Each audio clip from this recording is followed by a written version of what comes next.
As slow I climb the cliff's ascending side, much musing on the track of terror past, when o'er the dark wave rode the howling blast. Pleased, I look back and view the tranquil tide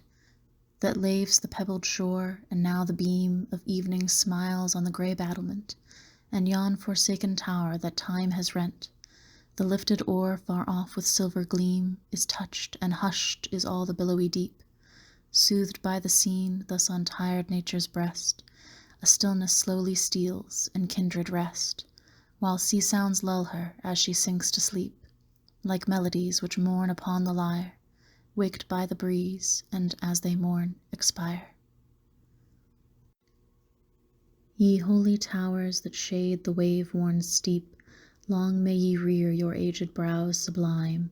though hurrying silent by relentless time assail you and the winter whirlwinds sweep. For far from blazing grandeur's crowded halls, here Charity hath fixed her chosen seat, oft listening tearful when the wild winds beat, with hollow bodings round your ancient walls, and pity at the dark and stormy hour of midnight when the moon is hid on high, keeps her lone watch upon the topmost tower, and turns her ear to each expiring cry, blest if her aid some fainting wretch might save, and snatch him cold and speechless from the wave. While slowly wanders thy sequestered stream, Wensbeck, the mossy scattered rocks among, in fancy's ear still making plaintive song, to the dark woods above that waving seem, to bend o'er some enchanted spot removed from life's vain coil, I listen to the wind, and think I hear meek sorrow's plaint reclined, or the forsaken tomb of one she loved. Fair scenes, ye lend a pleasure long unknown to him who passes weary on his way. The farewell tear, which now he turns to pay, shall thank you, and whene'er of pleasures flown, his heart some long-lost image would renew. Delightful haunts, he will remember you. O Tweed, a stranger that with wandering feet o'er hill and dale has journeyed many a mile, if so his weary thoughts he might beguile, delighted turns thy beauteous scenes to greet, the waving branches that romantic bend o'er thy tall banks a soothing charm bestow. The murmurs of thy wandering wave below seem to his ear the pity of a friend. Delightful stream, though now along thy shore, when spring returns in all her wonted pride, the shepherd's distant pipe is heard no more.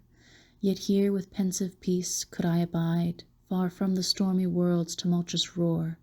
to muse upon thy banks at eventide. Evening, as slow thy placid shades descend, veiling with gentlest hush the landscape still, the lonely battlement and farthest hill, and would I think of those that have no friend, who now, perhaps, by melancholy led, from the broad blaze of day where pleasure flaunts, retiring, wander mid thy lonely haunts, unseen, and watch the tints that o'er thy bed hang lovely to their pensive fancy's eye, presenting fairy vales, where the tired mind might rest beyond the murmurs of mankind, nor hear the hourly moans of misery. Ah, beauteous views, that hope's fair gleams the while should smile like you, and perish as they smile.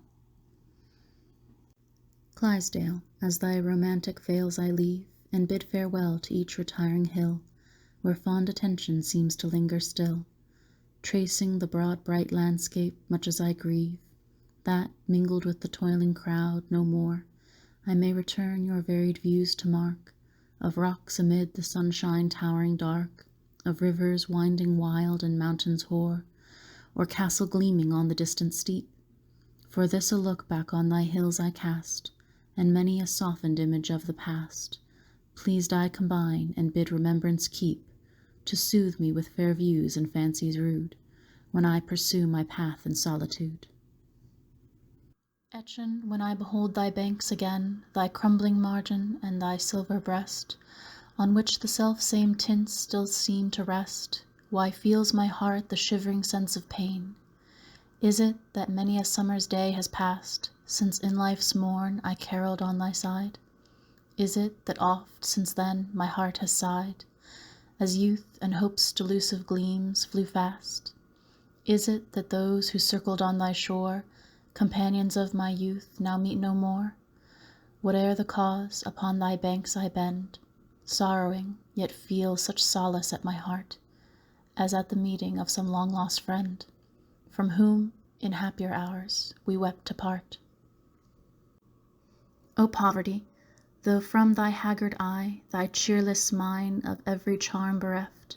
thy brow that hope's last traces long have left, vain fortune's feeble sons with terror fly, I love thy solitary haunts to seek, for pity, reckless of her own distress, and patience in the pall of wretchedness, that turns to the bleak storm her faded cheek, and piety that never told her wrong, and meek content whose griefs no more rebel, and genius, warbling sweet her saddest song, and sorrow listening to a lost friend's knell, long banished from the world's insulting throng, wilt thee and thy unfriended offspring dwell. On these white cliffs that calm above the flood, uplift their shadowing heads, and at their feet scarce hear the surge that has for ages beat, sure many a lonely wanderer has stood,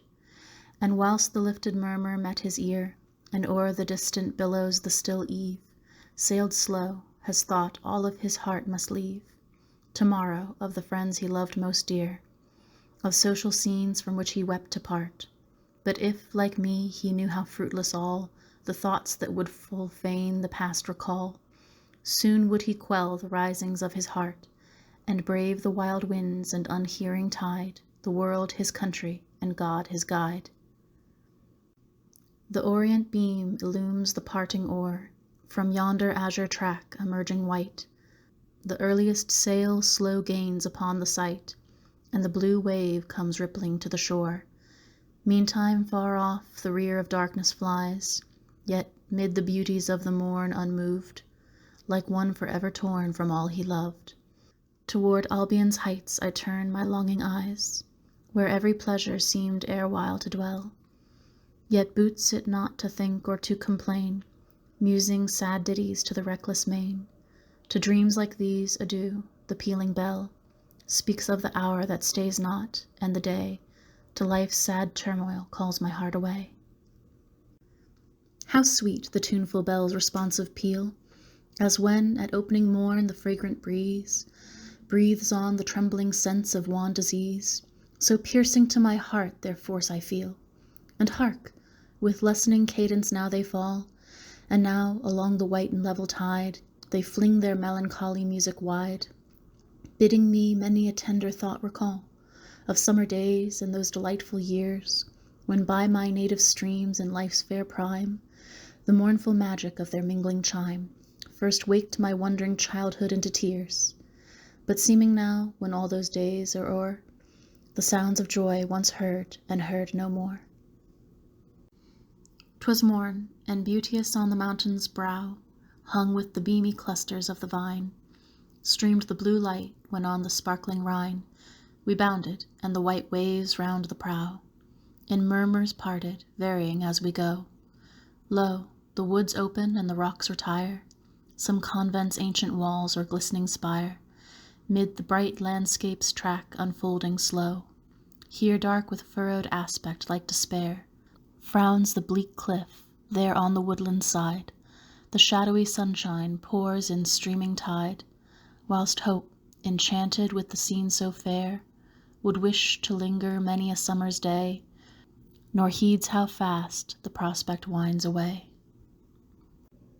If chance some pensive stranger hither led, his bosom glowing from majestic views, the gorgeous dome, or the proud landscape's hues, should ask who sleeps beneath this lowly bed, 'tis poor Matilda, to the cloistered scene, a mourner, beauteous and unknown, she came, to shed her tears unmarked and quench the flame